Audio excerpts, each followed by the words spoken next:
If you had told me, a little over a decade ago that I would be a nutritionist, I'd be laughing. Like, there couldn't be a worse person to be a nutritionist because I had such a horrible relationship with food and my body. I was a Division I college athlete that had an eating disorder at the end of her sport, convinced that eating pizza would make her fat, and then if she was fat, she would have no value, reinforced by my mom without really knowing it, right? Like, it was just sort of this cultural conditioning that we were all in the middle of. And after years and years of infertility, likely caused because of the way that I had treated my body, I finally had my two girls. I had a biological daughter through IVF and an adoptive daughter.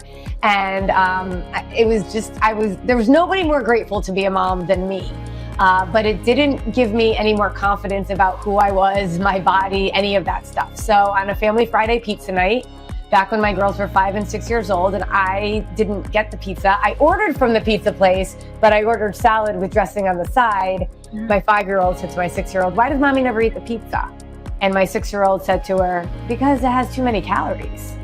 And right then and there, I knew that I was doing to my girls what was done to me, even though it wasn't conscious. I knew I had to change my family tree. And so many of us think about changing our family tree in terms of money and giving our kids more than what we had. But I was really committed to and obsessed with changing that narrative of girls believing that their value is in what they look like, and that in order to be healthy, you had to be skinny, and in order to be valuable, you had to weigh a certain amount. So it was hard because I didn't believe that. I just wanted my girls to believe that.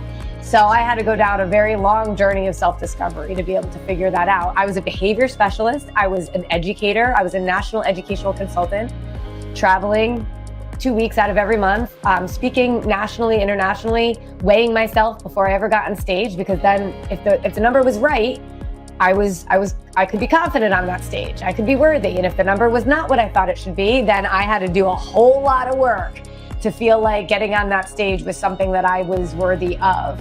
And so, I went through a whole lot to be able to really decide that my relationship with my body and food had to change, because I knew as an educator, I could not teach what I did not believe.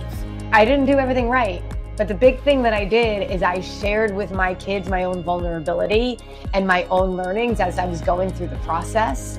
And if you fast forward now, they're 19 and 20 years old, both in college, both have an incredible relationship with food and their body. They both know who they are.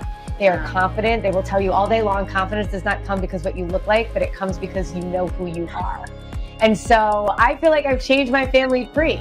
And I'm really proud of that. I quit my full-time job as a national educational consultant, and I actually started working full-time as a nutritionist, focused mostly on women and helping them see the truth about how to fuel their bodies, how never to count a calorie again, to count a macro, to track their food in an app, to live with food freedom and get better results than they ever would have gotten with a diet, because they become the healthiest versions of themselves. And so I've dedicated my life to the women that I work with, but also I train other health professionals now to be able to teach this to their own clients and patients, because I just can't teach it to everybody. And so I work really hard to do that. And really my mission is working with women because I want them to realize that their value is in something so much more than the size on her jeans or the weight on a scale. But we are raising girls, and we cannot transfer what we don't have. And I am passionate that we do better for the next generation than was done for us.